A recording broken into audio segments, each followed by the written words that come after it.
Hey everyone, welcome back. Before we dive into this story, and trust me, this one gets wild, I have to know, where is my wolf pack hiding today? Drop your city or country in the comments below, and I love seeing how far our pack reaches. And if you haven't joined the family yet, hit that subscribe button and ring the bell right now. You do not want to miss what happens next. I was a prisoner of war, a hostage. My father abandoned me on the battlefield, and I was dragged in chains to the fortress of the most terrifying man alive, King Alaric, the Silent Death, a warlord who never spoke, never showed mercy, and broke his enemies with a single look. He threw me into his dungeon. He stormed in to interrogate me. I prepared for torture. I prepared to die. "I hate this dungeon," he shouted. "It smells like wet dog and my cape is giving me a rash. Also, I'm hungry. I get cranky when my blood sugar is low."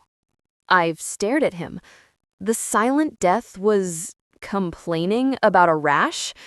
"Why am I telling you this?" he yelled, looking horrified. "Stop looking at me. You're making my brain leak." I didn't know it then, but I wasn't just a prisoner. I was his mate. And the bond didn't make him possessive. It made him honest. Now he keeps me in his bedroom, not to break me, but because he literally cannot stop telling me his secrets. And the worst part? "I'm obsessed with you," he whispered against my neck, "and I want to burn the world down just to see you smile." Chapter 1. The War Prize. The mud of the battlefield tasted like iron and despair. I was dragged through it, my wrists bound with rough rope that bit into my skin. Around me, the soldiers of the Black Iron Army marched, their boots thudding in a terrifying, disciplined rhythm. They didn't look like men. They looked like machines made of shadow and steel. "Move, rebel scum," a guard grunted, shoving me forward. I stumbled but didn't fall. I refused to give them the satisfaction. "My name is Cleo. I am the daughter of Alpha Vance, the leader of the rebellion against the tyrant king." Or, at least, I was. My father had fled hours ago when the battle turned, disappearing into the mist with his generals, leaving his camp and his daughter to burn. I was a war prize, a hostage, leverage to be used against a father who had already proven he cared more about his own skin than mine. "Look at the castle," the guard sneered, pointing ahead. I looked up. The Umbra spire rose from the mountain like a jagged black tooth, piercing the gray sky. It was a fortress of nightmares, said to be impenetrable. It was the home of King Alaric, the Silent Death. Legends said Alaric never spoke. He simply killed. They said he had no heart, only a void where compassion should be. We reached the gates. They groaned open, revealing a courtyard filled with more soldiers. They cheered as I was dragged in, not for me, but for the victory I represented.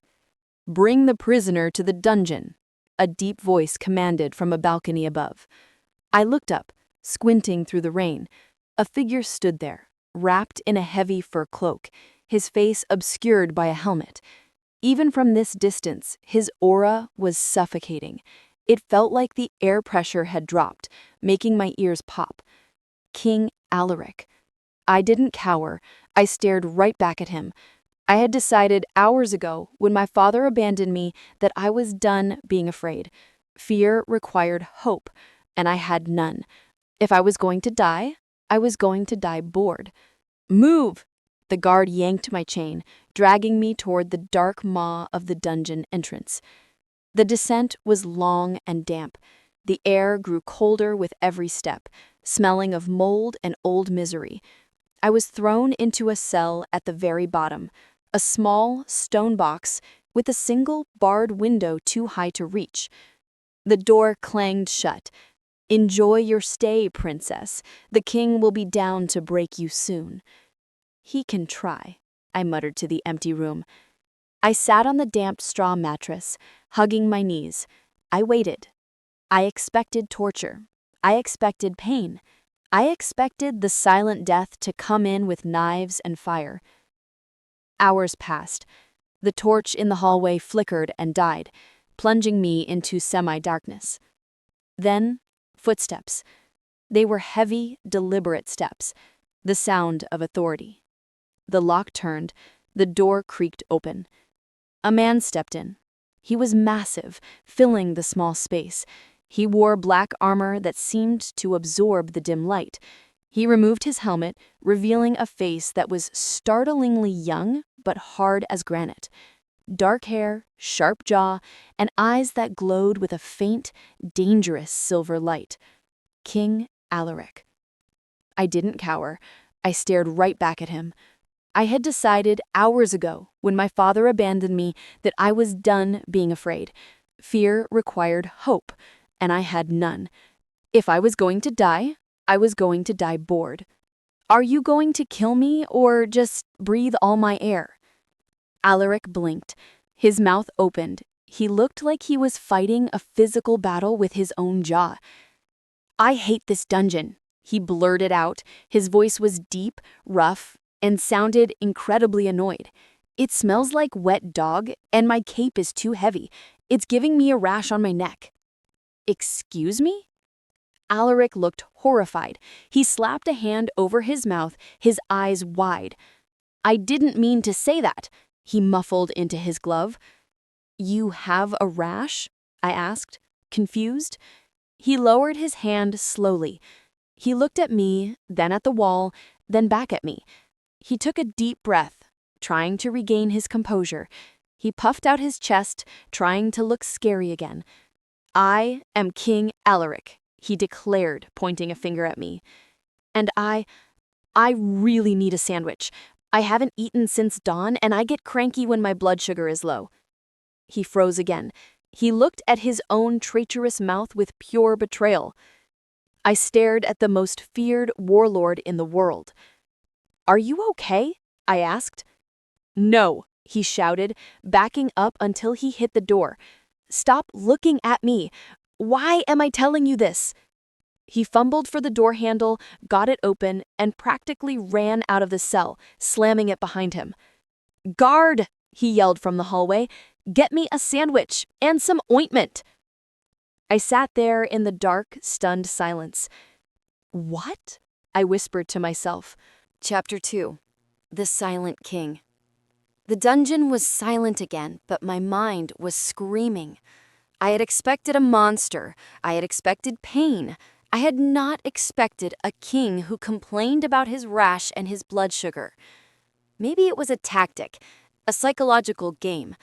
Maybe he wanted me to think he was incompetent so I would lower my guard. I curled up on the straw, determined not to be fooled. I fell into a fitful sleep, dreaming of my father running away from me in the mist. I woke up to the sound of the door opening again. It was morning, or at least I assumed it was morning. A sliver of gray light filtered through the high window. King Alaric stood in the doorway. He looked more composed today. His armor was polished, his cape was draped perfectly over his broad shoulders, and his face was a mask of cold, unfeeling stone. He held a scroll in his hand. He stepped inside, leaving the door slightly ajar. A guard stood outside, back turned. Alaric cleared his throat. He glared at me, trying to summon the aura of this silent death. Prisoner, he rumbled. You are here to answer for your father's crimes. Tell me where the rebel base is located. I leaned back against the cold stone wall, crossing my arms. No. Alaric stepped closer. He loomed over me, his shadow engulfing the cell. Do not test me, girl. I have ways of making you talk. I am a king. I am fear itself. He leaned down, getting right in my face.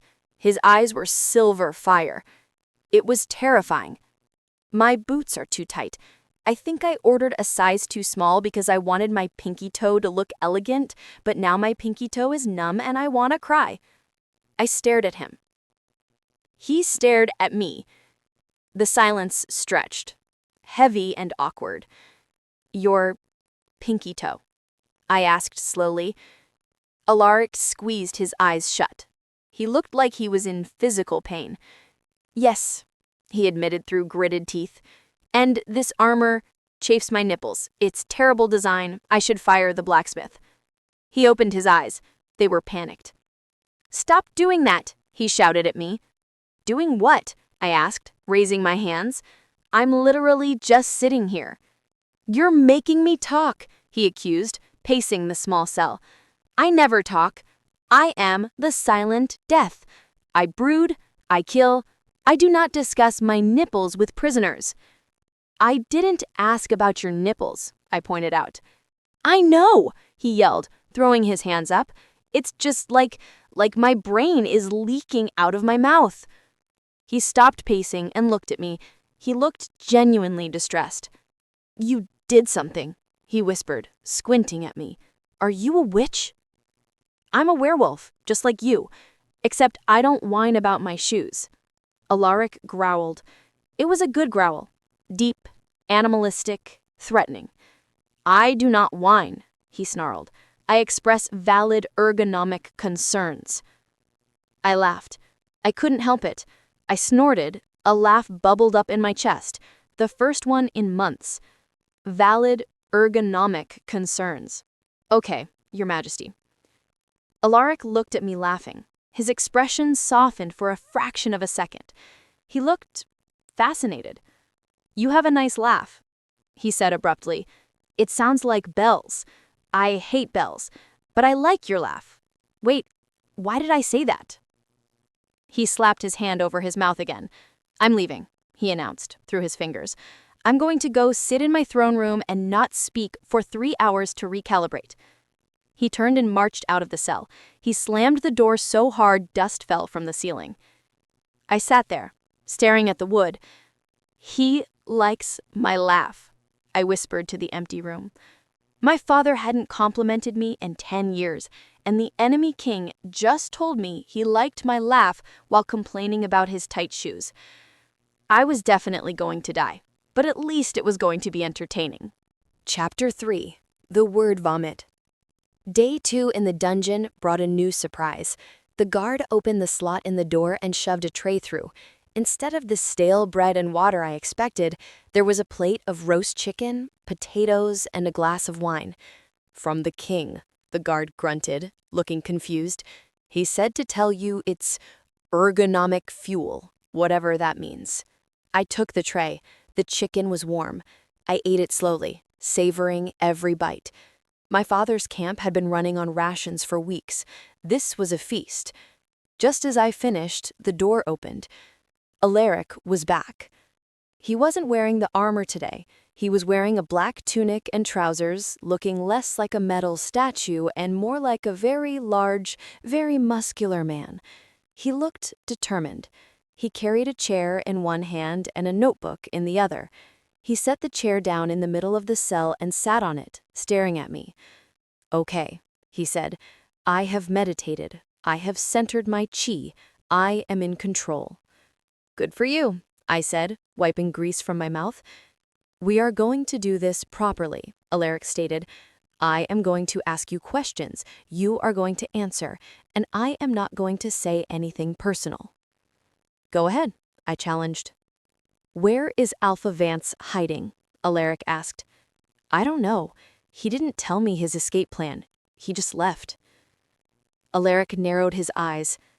Liar. He is your father. He wouldn't leave you without a plan. My father left me in a well once. He froze. I froze. When I was 7, Alaric continued, his eyes widening in horror as the words kept pouring out. He said it was to teach me to climb. I was down there for 2 days. I ate a frog. It tasted like chicken. That's why I sent you the chicken. I didn't want you to eat a frog. He clapped both hands over his mouth, muffling a scream of frustration. I stared at him. My heart did a strange, painful little flip. He left you in a well? I asked softly. Alaric lowered his hand slowly. He looked defeated. Yes, he was a bad dad. Is your dad a bad dad? He left me to be captured by you. So, yeah, pretty bad. Alaric looked at me. Really looked at me.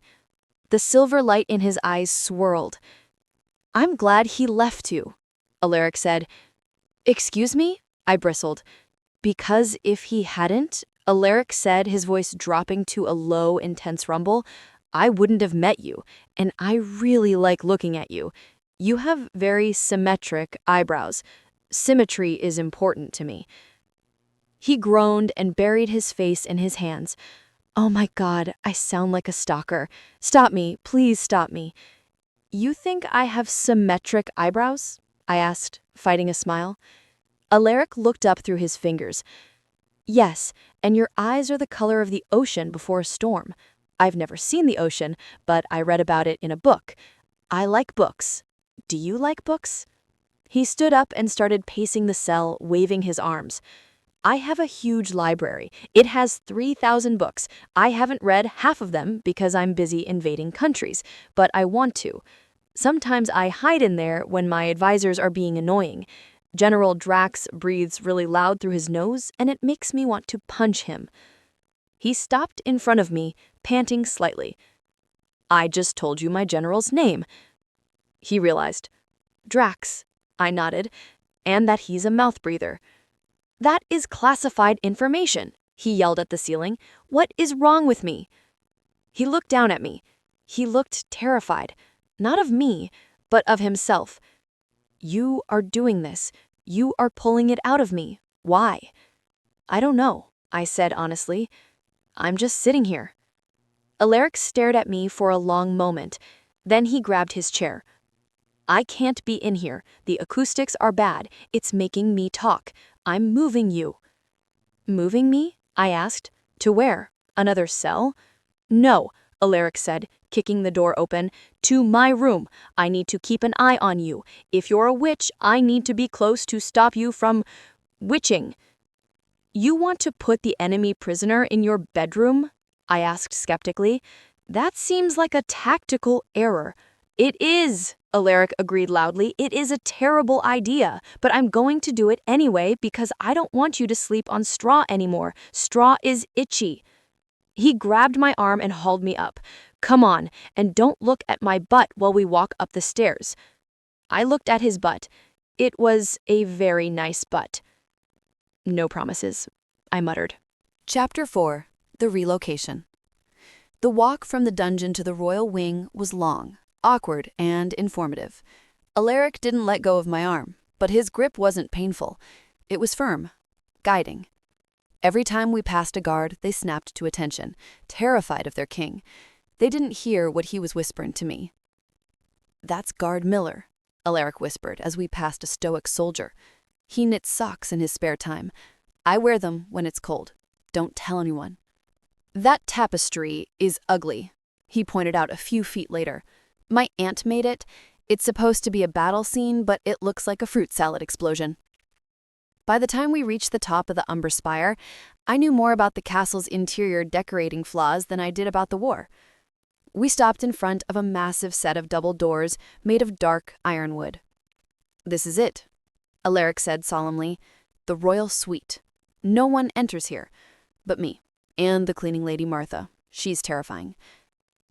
He pushed the doors open. I gasped. The room was enormous. The far wall was entirely glass, looking out over the jagged peaks of the mountains and the storm clouds swirling below. In the center was a bed large enough to sleep a small army, draped in black furs. There were weapons on the walls, a fireplace large enough to roast an ox, and books. Piles of them. Stacks of books on the floor, on the tables, on the chairs. You aren't kidding about the library, I said, stepping inside. Alaric closed the doors and locked them. He leaned against the wood, looking at me. It's messy, he said defensively. I know. I'm a king, not a maid. It's impressive, I admitted, walking over to a stack. I picked up a book. The Philosophy of War. I picked up another. 101 Ways to Bake Bread. I looked at him. I like bread, Alaric shrugged, his cheeks turning pink. It's comforting. He walked over to me. The space between us felt charged, electric. The humor faded a little, replaced by the weight of who we were, king and captive, predator and prey. "You will stay here," Alaric said, his voice dropping to that deep, serious register he tried so hard to maintain. "You will not leave this room. If you try to run, the guards will kill you. If you try to hurt me—" He trailed off. He looked at my lips. "If you try to hurt me," he whispered, "I might let you." I stopped breathing. The air in the room grew hot. "Why?" I asked. "Why are you doing this? Why are you telling me everything?" Alaric looked torn. He reached out, his hand hovering near my face, but he didn't touch me. "Because when I look at you, the silence in my head goes away. And for the first time in my life, I want someone to hear me." He pulled his hand back. "There is a bathroom through that door," he said abruptly, turning away. "Go wash the dungeon off you. You smell like mildew and sadness." He marched over to his desk and sat down, burying his face in a map. I watched him for a moment, the terrifying, silent death reading a map upside down because he was too flustered to notice. I walked to the bathroom. I caught my reflection in the mirror. I wasn't scared anymore. I was intrigued. Chapter 5. The Roommate. Living with a king was weird. For the first 2 days in the royal suite, we existed in a strange stalemate. Alaric treated me like a feral cat he had accidentally adopted. He gave me space, he fed me, excellent food by the way, and he watched me. Constantly. I would be sitting in the window seat reading one of his books, and I would feel his gaze burning into the side of my head. When I looked up, he would immediately look away, pretending to be busy polishing his sword. "I wasn't looking at you," he would blurt out. "I was looking at the dust smoke behind your head. It was floating aggressively." "Aggressive dust," I deadpanned. "Terrifying." "It is," he insisted. "Dust is the enemy of a clean blade." I went back to my book, The History of the Dragon Wars. "This book says you killed the last dragon king single-handedly," I said. Alaric looked up from his sword. He looked smug. "I did," he said. "Stabbed him right in the eye. It was very heroic. There was lightning." "It also says you did it to save a village of orphans." Alaric's face fell. He looked uncomfortable. "That part is exaggerated," he mumbled. "It wasn't a village. It was a puppy. The dragon tried to eat a puppy. I like puppies. Don't tell anyone." I smiled. I couldn't help it. "You saved a puppy?" "It was a very cute puppy," Alaric defended. "It had floppy ears." He stood up and walked over to me. He loomed over the window seat, blocking the light. "You're smiling," he noted. "You're funny," I said. "I am not funny," he roared, looking offended. "I am the silent death. I am the scourge of the north. I am terrifying." "You're shouting," I pointed out. "Silent death implies silence." Alaric growled. He leaned down, placing his hands on either side of me, trapping me against the glass. The air pressure dropped. His silver eyes flared. For a second, the humor vanished, and I saw the predator beneath. "Do not mistake my lack of filter for weakness, Cleo," he whispered, his voice vibrating in my chest. "I could break you in half without breaking a sweat." My heart hammered. This was it, the monster. "Then do it," I challenged, looking him in the eye. "Break me." Alaric stared at me. His gaze dropped to my mouth. He leaned in closer. I could smell him. Rain, steel, and spice. He was going to kiss me. "I can't," he whispered, agonizingly close. "Why not?" "Because," he admitted, looking tortured. "Because you have spinach in your teeth." I gasped and shoved him away, clapping my hand over my mouth. Alaric burst out laughing. It was a deep, rusty sound like he hadn't used it in years. "Gotcha," he grinned. "I hate you," I said, checking my reflection in the window. There was no spinach. "Liar," Alaric said softly. his grin fading into a look of intense longing. "You're starting to like me, and that terrifies me more than the dragon." He turned and walked away before I could respond. I sat there, my heart racing. He was right. I was starting to like him, and that was the most dangerous thing of all. Chapter 6. The Bathtub Confession. The royal suite had a bathroom larger than my entire childhood home. The tub was carved from a single block of white marble and was currently filled with steaming water that smelled of lavender and something spicy. King's bath salts, apparently. I sank into the water, letting out a long sigh. For a prisoner of war, I was living better than most queens. The door creaked open. I didn't cover myself. The water was milky enough, and frankly, I was too tired to care about modesty. Alaric walked in. He was wearing a loose silk robe that was open at the chest, revealing a frankly ridiculous amount of muscle. He stopped when he saw me, his silver eyes widening.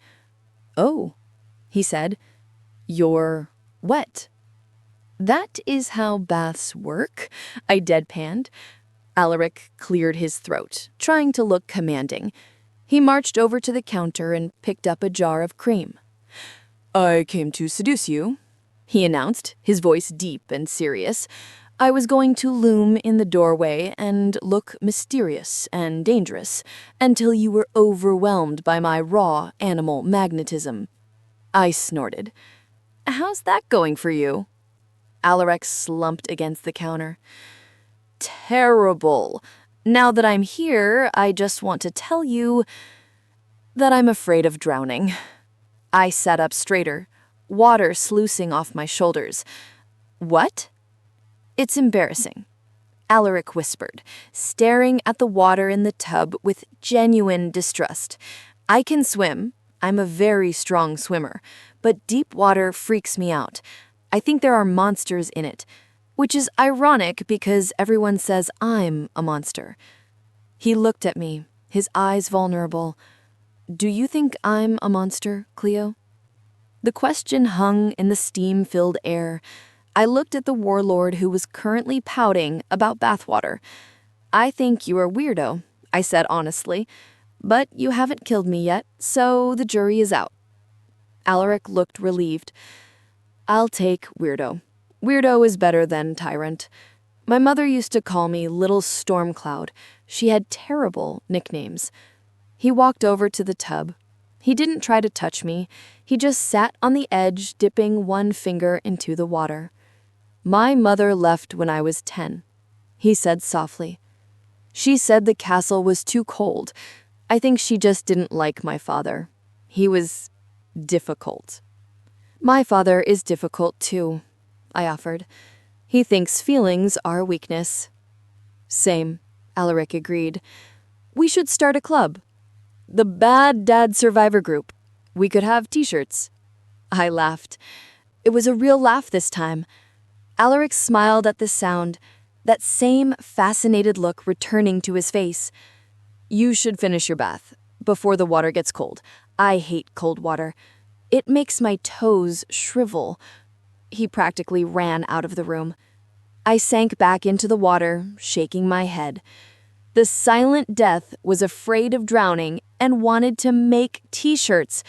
I was definitely losing my mind. Chapter 7. The Dinner Party. 2 nights later, Alaric informed me that I would be attending a formal dinner with his war council. "Why?"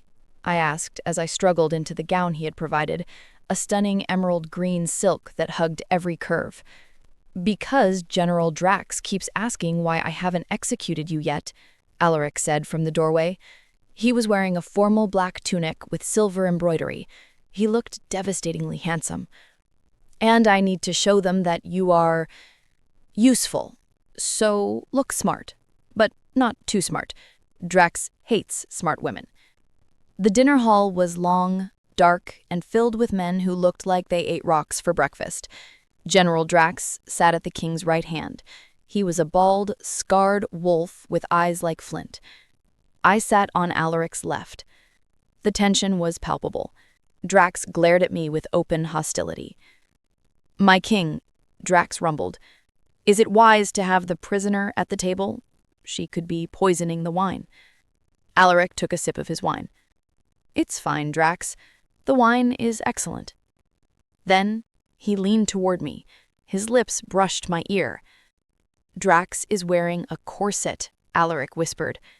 I choked on my water. "He thinks it makes him look slimmer," Alaric continued, his voice a low, husky rumble that sent shivers down my spine. "But it just makes him wheeze when he eats soup. Listen." I listened. Sure enough, every time Drax took a spoonful of soup, there was a faint, wheezy hiss sound. I bit my lip, trying desperately not to laugh. "And Lord Vane?" Alaric whispered, nodding toward a pompous wolf across the table. "He cheats at cards. He keeps an ace in his boot. I know, because he walks with a limp when he's winning." "Stop it," I hissed back, kicking him under the table. "I can't," Alaric whined softly. "It's boring in here. Talk to me, Cleo. Tell me a secret. Distract me from Drax's wheezing." I looked at him. His silver eyes were dancing with mischief. He wasn't the king right now. He was a bored boy looking for a playmate. "I hate peas," I whispered back. "I push them under my mashed potatoes so I don't have to eat them." Alaric grinned. He reached over with his fork, speared a pile of peas from my plate, and ate them. "Problem solved," he said. Drax slammed his hand on the table. "My king, you are feeding the prisoner from your own fork. This is undignified." Alaric turned to Drax. The humor vanished instantly. The silent death returned. "I am the king," Alaric said, his voice cold as the grave. "I do what I want. Eat your soup, Drax, before you pass out." Drax went pale. Under the table, Alaric's hand found mine. He squeezed my fingers. "Thank you," his voice echoed in my head, though his lips didn't move. "For the secret." Chapter 8. The Insomnia. Cleo, wake up." I groaned, rolling over. "Go away, Alaric. It's the middle of the night." "I can't sleep." I opened one eye. Alaric was standing by the bed, clutching a pillow. He looked like a lost child. "Why not?" I asked, sitting up. "The ghosts," he said simply. "They are loud tonight." "What ghosts?" Alaric climbed onto the bed. He didn't ask. He just sat down, leaning back against the headboard. "The men I killed," he whispered. "The villages I burned. They stand at the foot of the bed and scream. Can't you hear them?" I looked at the foot of the bed. It was empty. "No," I said gently. "There's no one there." "They are," Alaric insisted, his voice trembling. "They want me to join them. They say a monster shouldn't get to sleep." I looked at him. He was the most powerful man in the world, and he was terrified of the dark. "Lay down," I commanded. Alaric looked at me. "What?" "Lay down. Put your head here." I patted my lap. He hesitated, then obeyed. He lay down, resting his heavy head on my legs. He curled up, his long body taking up most of the mattress. I began to stroke his hair. It was soft, surprisingly silky. "Close your eyes," I said. "I'll watch the ghosts. If they come closer, I'll yell at them." Alaric let out a long breath. "You'd yell at a ghost for me?" "I yell at you," I pointed out. "Ghosts are easy." He chuckled. His eyes fluttered shut. "Tell me a story," he mumbled. "Not a war story. A nice one." "Once upon a time," I began, inventing it as I went, "there was a king who had very tight shoes and a girl who hated peas."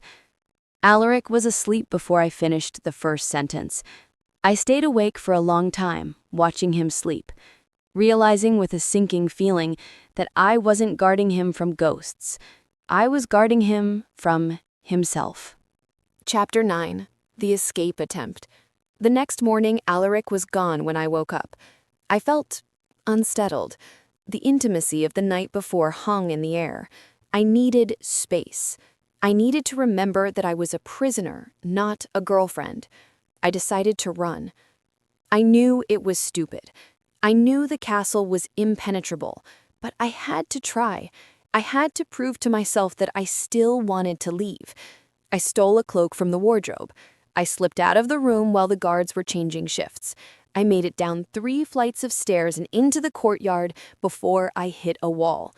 Literally, I ran smack into a chest plate. I looked up. Alaric was standing there, arms crossed, looking unimpressed. "Going somewhere?" he asked. "Just taking a walk," I lied. "To the border." Alaric sighed. He pulled a rolled-up parchment from his belt. "I figured you might try this," he said. "Here." He handed me the parchment. I unrolled it.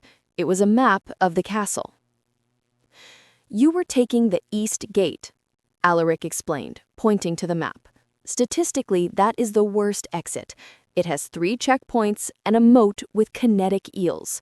You would have been electrocuted in 4 minutes." I stared at him. "You're giving me a map to escape?" "No," Alaric said. "I'm giving you a map so you don't die trying. If you want to leave, use the north tunnel. It's drafty, but less eel-filled." Bewildered, I asked, "Why are you helping me?" Alaric stepped closer. He looked down at me, his silver eyes intense. "Because I don't want to keep you in a cage, Cleo. I want you to stay, but I want you to choose to stay." He stepped back. "Go on. The north tunnel is that way. I won't stop you." I looked at the tunnel entrance. It was dark, cold, and led to freedom. Then I looked at Alaric. He looked resigned, lonely. I dropped the map. "I can't go." "Why not?" "Because," I said, crossing my arms, "I haven't finished the book I was reading, and the food here is really good." Alaric's face lit up. A slow, beautiful smile spread across his face. "It is good food," he agreed. "I'll tell the chef to make pancakes tomorrow. Do you like pancakes?" "I love pancakes," I said. He offered me his arm. "Then let's go back upstairs. I have to tell you about the time I accidentally insulted a witch and she turned my hair pink for a week." I took his arm. I wasn't leaving. Not yet. Chapter 10. The Secret Passage. "Okay," Alaric said later that night. "I have to show you something." He led me to his bedroom wall. He pressed a hidden stone behind a tapestry, the ugly fruit salad one. A panel slid open, revealing a dark, narrow staircase going down. "Where does this go?" I asked. "To the heart of the mountain," Alaric whispered. "It's the only weakness in the Umbra Spire. If an enemy army found this tunnel, they could bypass the walls and enter the castle directly. They could kill me in my sleep." I stared at him. My blood ran cold. "Why are you telling me this?" "Alaric, I am the enemy's daughter. My father is the rebel Alpha. If I told him this, he would win the war tomorrow." "I know," Alaric said. He looked terrified. His hands were shaking. I can't stop," he choked out. "My brain, it wants you to know. It wants you to know everything. It wants you to hold my life in your hands." He grabbed my hands and pressed them to his chest, over his heart. "You could destroy me, Cleo. You could burn this whole kingdom down with one sentence." He leaned his forehead against mine. He pleaded, "Please don't," he begged. "I really like this castle." I looked at the secret tunnel. I looked at the king, who had just handed me the knife to his own throat. He trusted me. Against all logic, against his own survival instinct, his soul trusted me. I pulled my hands away. I reached up and closed the panel, hiding the secret again. I won't tell, I promised.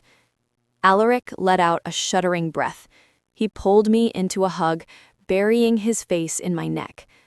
Thank you, he breathed. Also, you smell like vanilla. It's making me crazy. Okay, I'm stopping now. He pulled back, looking flustered.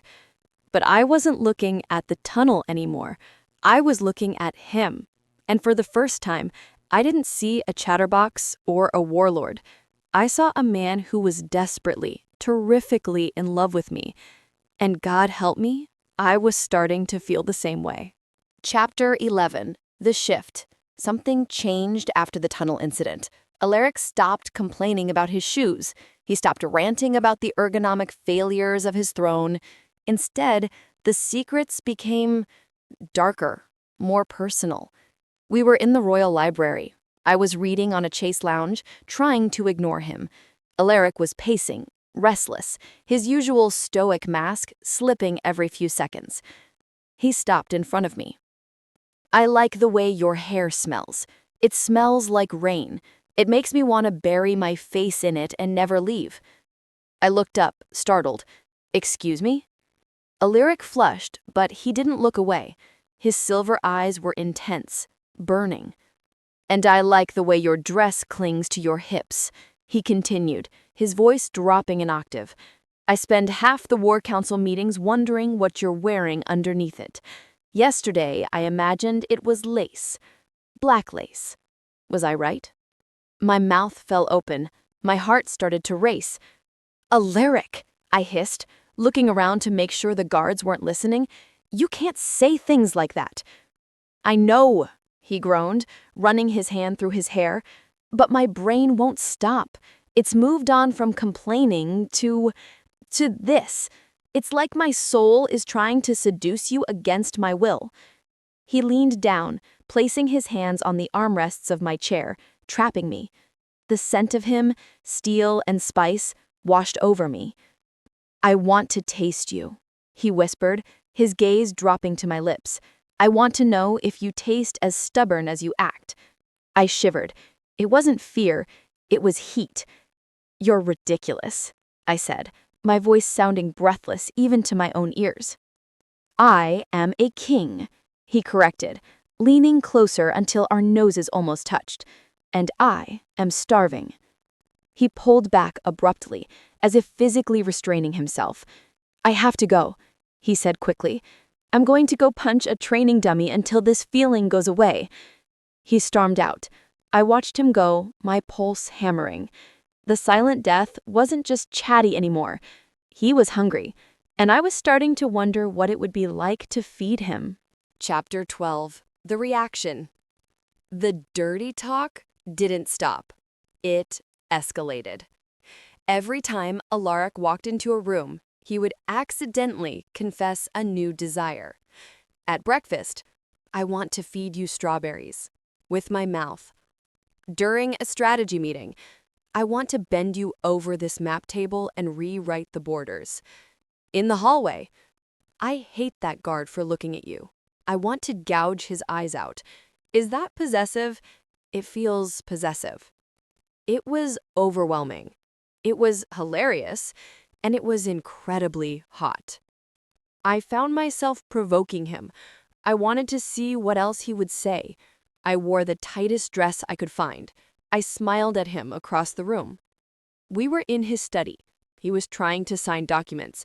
I was sitting on his desk, swinging my legs. Is it hard to concentrate? I asked innocently. Alaric's quill snapped in his hand. Ink sprayed everywhere. You know it is, he growled, not looking up. You are a menace, a beautiful, distracting menace. I have signed the same execution order 3 times because I was thinking about your legs. Maybe you should take a break, I suggested, leaning forward. Alaric looked up. His eyes were dilated, silver fire swirling in the black pupils. If I take a break, he whispered, I'm going to do something that will make you hate me or love me. I can't decide which. Try me, I challenged. He stood up. The chair flew backward. He walked around the desk. Don't tempt me, Cleo. I am hanging by a thread. If that thread snaps, I am going to ruin you. Maybe I want to be ruined, I said softly. Alaric froze. He looked at me with such raw hope and hunger that it terrified me. Don't say that, he rasped, unless you mean it. Before I could answer, the doors burst open. My king, a guard shouted, Princess Isolde has arrived. Alaric groaned, looking at the ceiling. Oh God, not her. Chapter 13. The Threat. Princess Isolde of the Sun Kingdom was everything I wasn't. Blonde, bubbly, and wearing enough pink silk to tent a circus. She was Alaric's political match, a woman desperate to be queen. She swept into the great hall, ignoring the guards, and made a beeline for Alaric. Alaric, he squealed, throwing her arms around him. I missed you. Daddy says we need to set a date for the wedding. Alaric stood stiffly, looking like he wanted to dissolve into mist. He looked at me over her shoulder. I was standing by a pillar, arms crossed, feeling a sudden, sharp stab of jealousy. Princess, Alaric said through gritted teeth, we are not getting married. Oh, stop being so grumpy, Isolde gibbled, poking his armor. You know you love me. We're perfect. I'm the sun, you're the shadow. It's poetic. She glanced at me. Her smile faltered. Who is this? A servant? She is my prisoner, Alaric blurted out. And she is smarter than you. And she smells better. You smell like desperation and too much perfume. It's giving me a migraine. The entire court went silent. Isolde dropped her hand, her mouth gaping. Excuse me? She gasped. Alaric looked panicked, but the words kept coming. And I don't want to marry you, he continued loudly, because I am obsessed with her. I think about her all day. I dream about her. I want to build her a library and lock us both inside until the end of time. He pointed at me. That is my queen, he declared, even if she won't admit it yet. Isolde turned red. You beast! She stormed out, sobbing. Her entourage scrambled after her. Alaric stood there, panting slightly. He looked at the shocked court. Well, he said, that went well. He walked over to me. He looked sheepish. I might have started a war with the Sun Kingdom, he admitted. You told her she smelled like desperation, I said, fighting a smile. She did, Alaric insisted. It was cloying. He took my hand. Are you mad? No, I said, squeezing his fingers. That was the most romantic thing anyone has ever said to me. Alaric grinned. Really? Really? Chapter 14. The Touch. That evening, the mood in the castle was tense. War with the Sun Kingdom was looming. Drax was furious. But in the royal suite, the mood was different. It was heavy, expectant. Alaric was pacing again, ranting about Drax. He looked at me like I was insane, Alaric complained. I'm not insane. I'm just honest. Why is honesty bad? I saved us from a terrible marriage. Isolde snores. I heard a rumor she snores. Alaric, I said. And her father is a cheat. He owes me money. I should have punched him at the last summit. Alaric. What? He snapped, turning to me. I walked up to him. I reached up and placed my fingers over his lips. Shut up, I whispered. The contact was electric. Alaric froze. His eyes went wide. He stared at my fingers on his mouth. He didn't pull away. He didn't speak. He kissed my fingers. Then, gently, deliberately, he bit one. Not hard enough to draw blood, but hard enough to send a jolt of sensation straight to my core. "Make me," he mumbled against my skin. I replaced my fingers with my lips. I kissed him. It wasn't hesitant. It was a collision. Alaric made a sound deep in his throat, a growl of pure, unadulterated relief, and wrapped his arms around me, lifting me off the floor. He kissed me like he had been dying of thirst and I was water. He tasted of wine and longing. He carried me to the bed, falling with me onto the furs. He loomed over me, his hair falling into his face, looking wild and beautiful. "Finally," he breathed. Finally. Chapter 15. The Almost Wedding. Clothes were discarded in a frenzy. The air in the room heated up, charged with the magic of the bond snapping into place. Alaric touched me with a reverence that made me ache. His large hands mapped my body, learning every curve, every shiver. He moved down my body, kissing my stomach, my hips, my thighs. "Alaric," I gasped, arching off the bed. He settled between my legs. The sensation was blinding. I tangled my fingers in his hair, crying out his name. He took me to the edge, again and again, but he wouldn't let me fall. Every time I was close, he stopped. "Please," I begged, breathless. "Just do it, please." He looked up. His face was flushed, his silver eyes burning. "Do you like it?" he asked. "Yes," I shouted. "I love it. Just finish it." "Do you want me?" he pressed.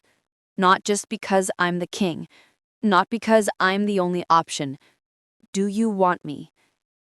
It was the insecurity, the fear that he was still a monster to me. I reached down and grabbed his face. "I want you," I promised. "I want the man who complains about his shoes.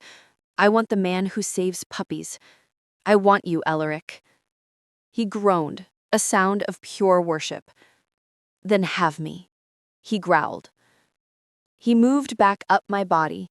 He positioned himself. But before he could claim me, the door exploded. Wood shattered. Soldiers poured into the room, swords drawn. General Drax stood in the doorway, a triumphant sneer on his face. "King Alaric," Drax shouted, "you are under arrest for treason," and the girl dies. Alaric roared in fury, shielding my body with his own, but the moment was gone. The war had found us. Chapter 16. The Leak. The soldiers poured into the royal suite, their boots thundering on the wooden floor. Swords were drawn, pointing at the king. Alaric stood in front of me. He was still shirtless, his chest heaving from our interrupted intimacy. He didn't look like a lover anymore. He looked like a god of war, his silver eyes blazing with a fury that could level mountains. But he didn't attack. He was shielding me. "Treason," General Drax said, savoring the word like fine wine. He walked into the room, flanked by the High Council. "Giving the enemy king the schematics to our defenses, telling her about the secret tunnel." I froze. My heart hammered against my ribs. I hadn't told anyone. I had kept his secrets. "I told her," Alaric said, his voice low and dangerous. "And I am the king. My word is law. If I want to tell her about the tunnel, I can. If I want to tell her about your corset, I can do that too." "Not when it endangers the kingdom," Drax countered, unfazed. "The council has invoked the law of the silver chain. An unstable king can be removed." He pointed his sword directly at me. "She has bewitched you. She is a spy, and she has heard too much. Every secret you vomited onto her is a weapon in her father's hands." "I didn't tell anyone. I kept his secrets. I haven't spoken to a soul." "It doesn't matter," Drax said. "You know them. That makes you a liability. and liabilities are liquidated. He snapped his fingers at the guards. Seize her. Alaric roared. It wasn't a word.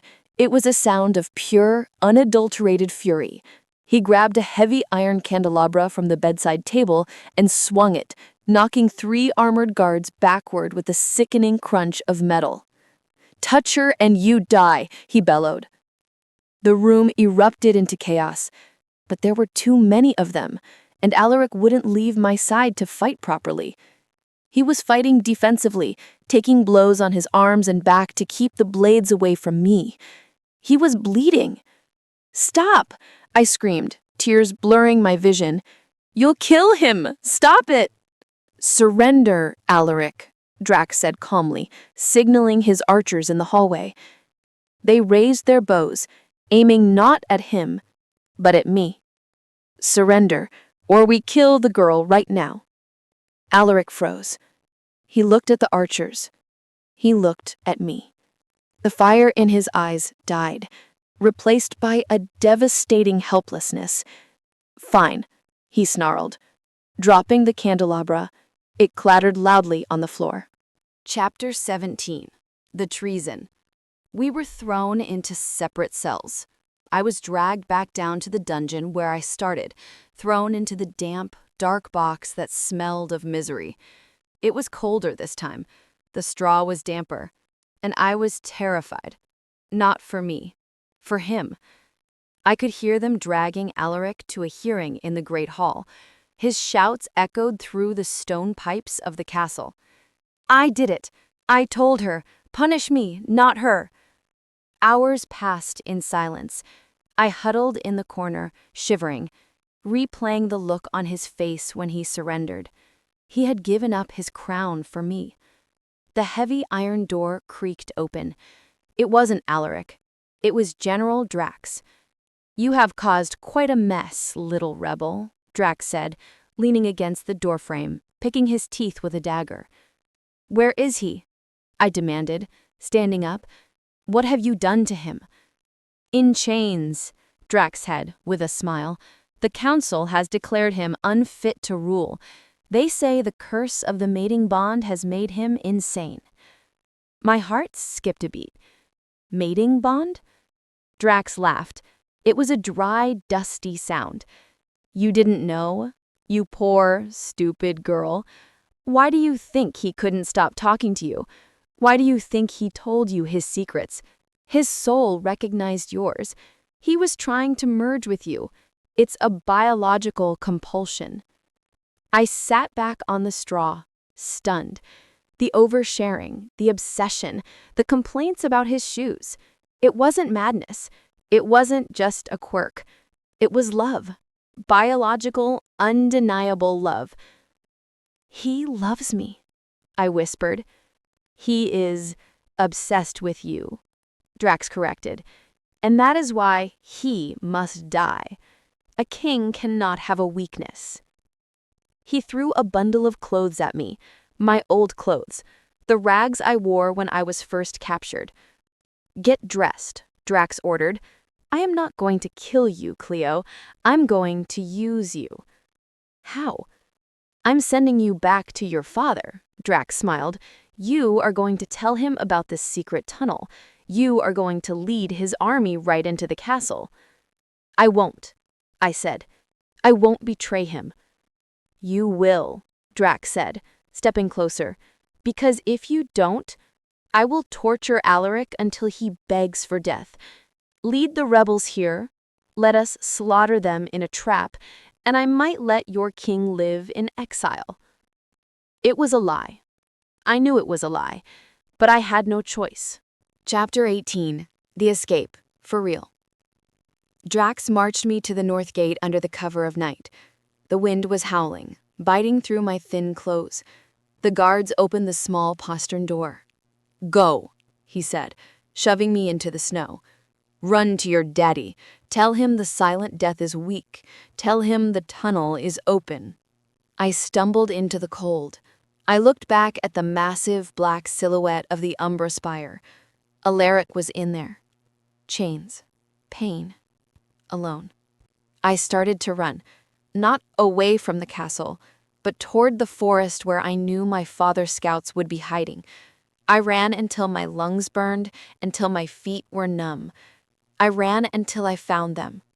Cleo? My father, Alpha Vance, stepped out of the trees. He looked older, tired, his face lined with worry. But when he saw me, his eyes lit up, not with love, but with opportunity. "You escaped," he said, grabbing my shoulders, shaking me slightly. "How?" I gasped, bending over to catch my breath. "Drax let me go.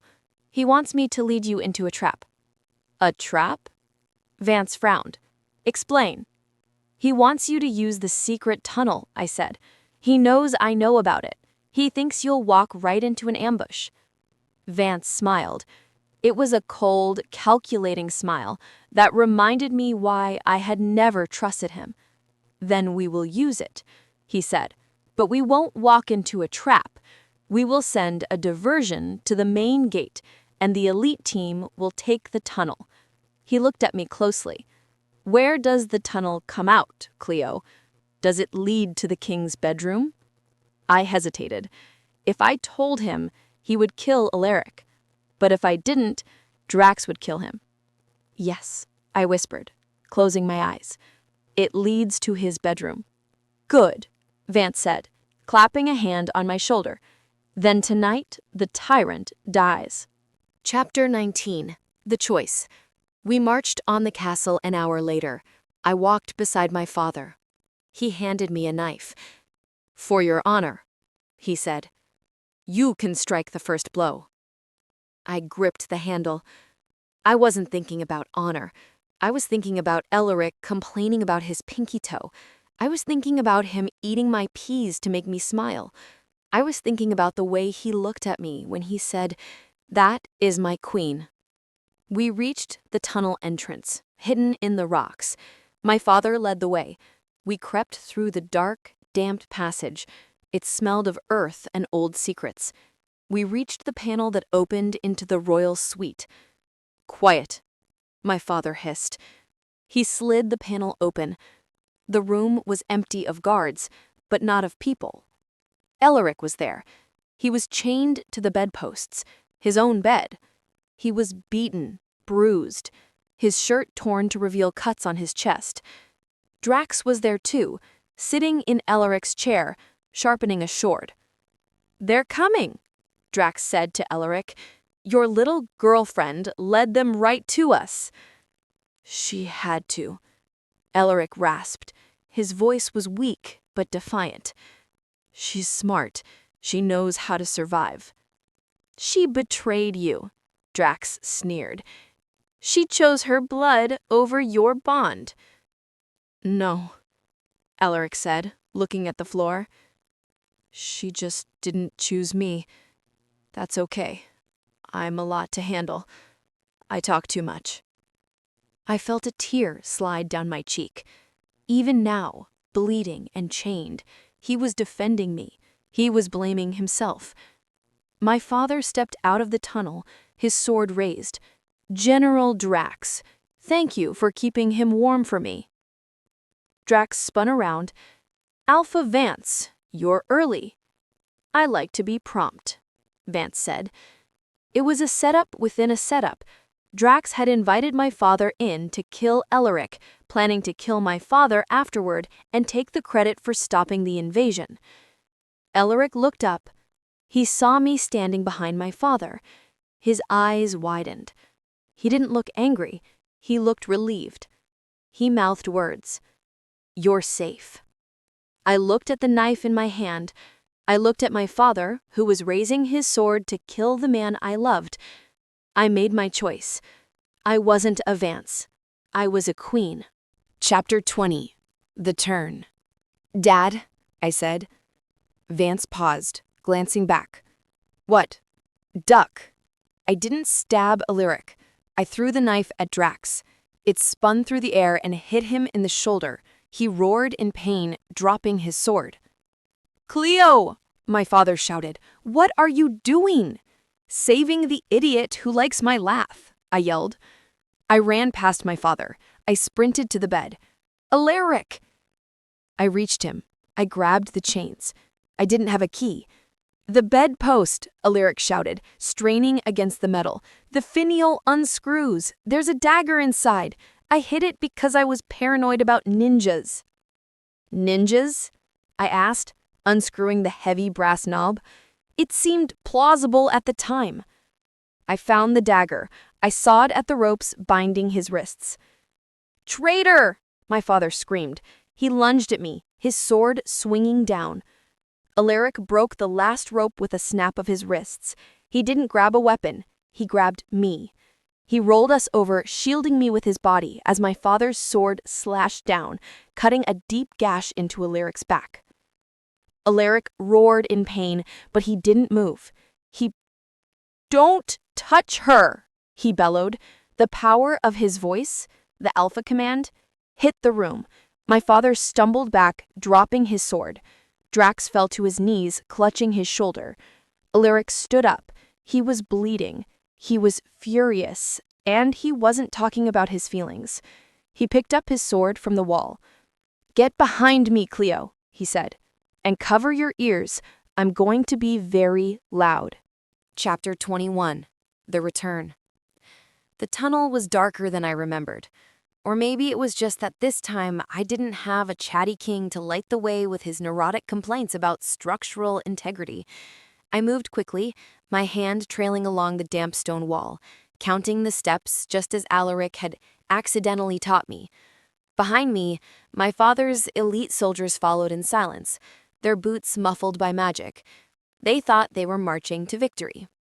They thought I was leading them to slaughter a tyrant. They were half right.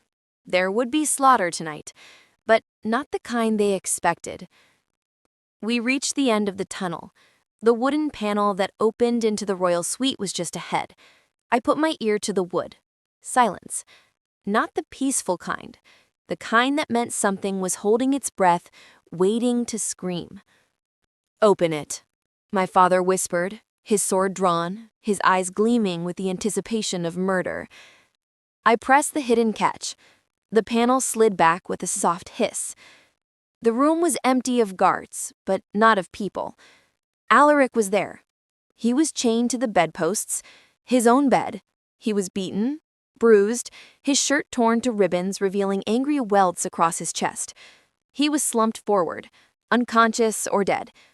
General Drax stood by the fireplace, casually sharpening a sword. He looked up as the panel opened. He smiled. You're late, Drax said, his voice smooth and terrible. My father stepped into the room, his soldiers fanning out to secure the exits. General Drax, thank you for keeping him warm from me. A deal is a deal, Drax shrugged, gesturing to the broken king. You get the king, I get the kingdom.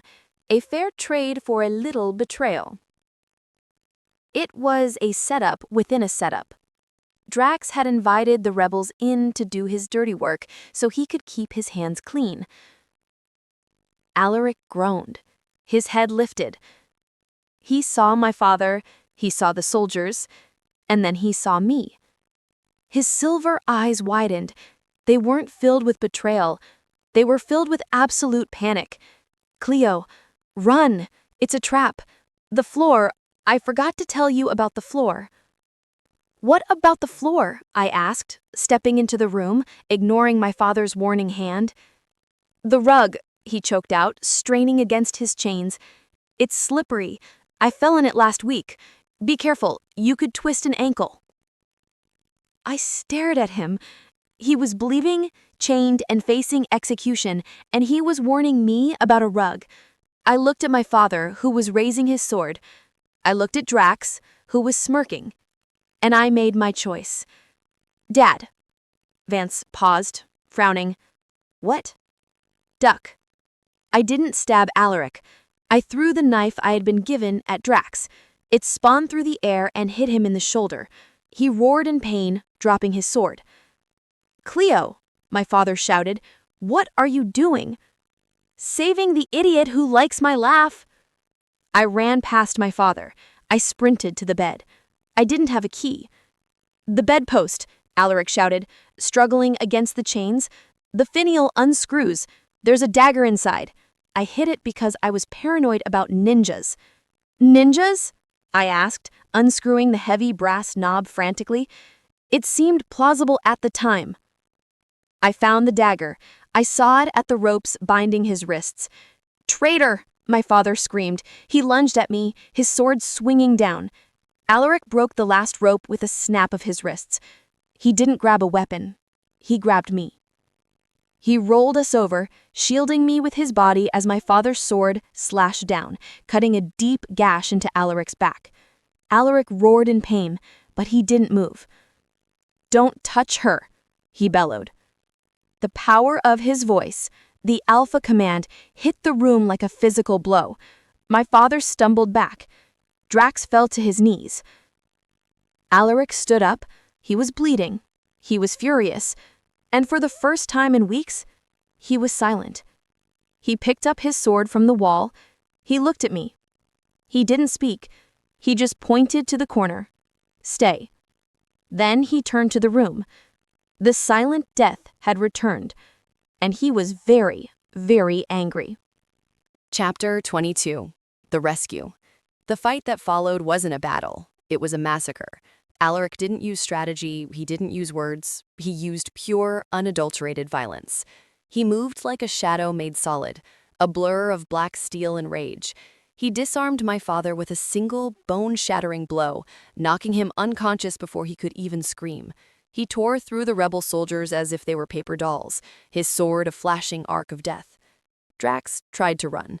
He clutched his bleeding shoulder and made it to the door. Alaric threw his sword. It pinned Drax to the wood by his cape. Drax scrambled, trying to free himself, his eyes bulging. Mercy, Alaric, please, I can explain. It was a test, a loyalty test. Alaric walked over to him. He pulled the sword free. He leaned in close. I waited for him to speak, to tell Drax why he was going to die, to confess a secret. But Alaric said nothing. He simply drove the sword home. Drax slumped. The threat was gone. The room fell silent. The rebels were down. My father was out cold. The guards who had betrayed their king were fleeing down the hall. Alaric stood in the center of the carnage, his chest heaving. He was covered in blood, mostly not his own. He looked terrifying. He turned slowly to face me. His silver eyes were wild, the pupils blown wide. He was deep in his instincts. He looked at me like a predator looks at its mate. I stood up from the corner. My legs were shaking. I walked toward him. Alaric, I whispered. He didn't answer. He dropped his sword. He reached out with blood-stained hands. He hesitated, looking at his red palms, then at my clean dress. He didn't want to dirty me. He pulled his hands back, looking ashamed. I grabbed his hands. I didn't care about the blood. I pulled them to my waist. You're quiet, I said, searching his face. Are you okay? He nodded. He pulled me against his chest, burying his face in my neck. He breathed in deep, shuddering breaths. He was silent. The curse, or the compulsion, it was gone. The adrenaline had burned it out, or maybe he just didn't have any secrets left to tell. He held me like I was the only anchor in a spinning world. I whispered gratitude into his hair. You saved me. He shook his head against my neck. He pulled back, looking at me with intense, burning eyes. He opened his mouth. I waited for a profound declaration of love. But instead, he croaked, his voice raw. Really, really hate your dad. I laughed. I couldn't help it. I laughed until I cried, clinging to the blood-soaked king who had just murdered a roomful of people for me. I know, I said. I know. Chapter 23. The Battle. The war ended before it truly began. With Drax dead and my father captured, the rebellion crumbled. The Black Iron Army, realizing their king was not insane but merely in love, rallied behind him with a fervor that shook the mountains.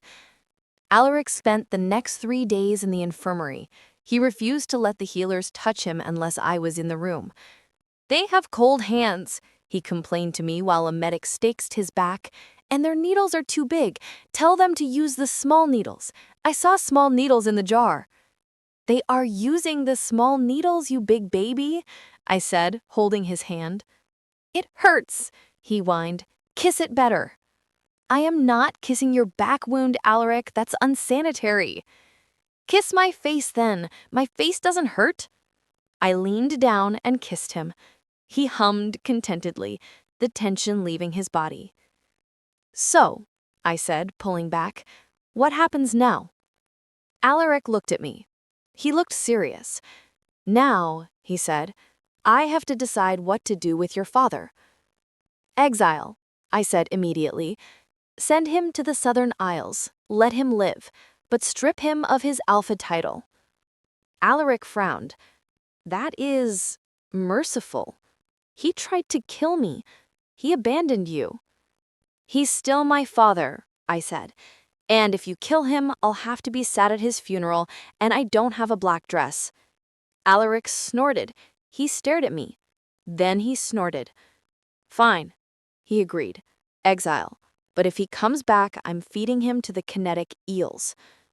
Deal. He squeezed my hand. And what about you? He asked softly. You are free, Cleo. The war is over. You can go. I looked at the door. I could leave. I could go find a quiet life where no one complained about their shoes or tried to kill me. Then I looked at Alaric, the silent death who couldn't keep a secret to save his life, the man who had hidden a dagger in a bedpost because of ninjas. I can't go, I said. Why not? Because, I smiled, because you still haven't finished telling me about the time you turned your hair pink. Alaric's eyes lit up. It was a potion accident, he exclaimed. I was trying to make a hair tonic because I was worried about going bald like my uncle. You were worried about going bald? His head looks like a boiled egg, Cleo. It's a legitimate fear. I leaned my head on his shoulder, listening to him rant. I was home. Chapter 24. The Aftermath. The coronation of the Queen was a quiet affair. Alaric wanted a parade. I vetoed it. Just one parade, he pleaded as I adjusted his crown. We could have confetti. I love confetti. No, confetti, I said. It gets in your armor. You are a tyrant, he grumbled, wrapping his arms around my waist. A beautiful, cruel tyrant. He looked at me in the mirror. We looked good together. The Shadow King and his rebel queen. I have a secret, he whispered. Oh God, I sighed. What is it now? Did you break a vase? Did you eat the last of the cake? No, he said, turning me around.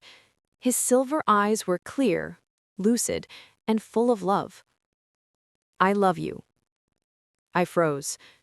It wasn't a blurted confession. It wasn't word vomit. It was a choice. You don't have to say that, I said. The curse. The curse is gone, Alaric said. I can lie if I want to. I can tell you that your hair looks terrible today. Does it? I asked, touching my hair. No, it looks perfect. But I could say it. He took my face in his hands. I am telling you because I want you to know, he said. I love you, Cleo. I loved you when you were in the cell. I loved you when you ignored me. I loved you when you threw a knife at my general. Tears pricked my eyes. I love you too, even though you talk too much. He grinned. I know. I'm a catch. He kissed me. It was the best kiss yet. Chapter 25. The Queen of Secrets. The throne room was full. Petitioners, nobles, and generals lined the hall. King Alaric sat on the obsidian throne, looking terrifying.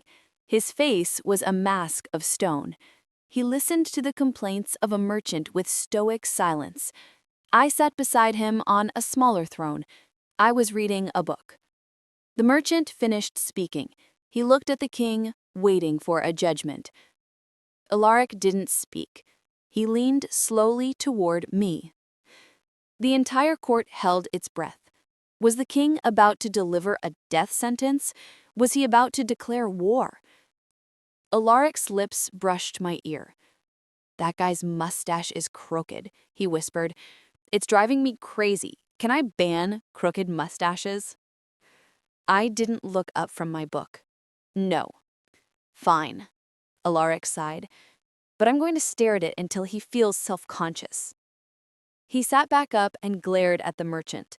The merchant sweated. I hid a smile behind my hand. The kingdom of Umbra was safe, the war was over, and the silent death was the loudest, weirdest, most wonderful man I had ever known, and I wouldn't trade his secrets for the world. The end.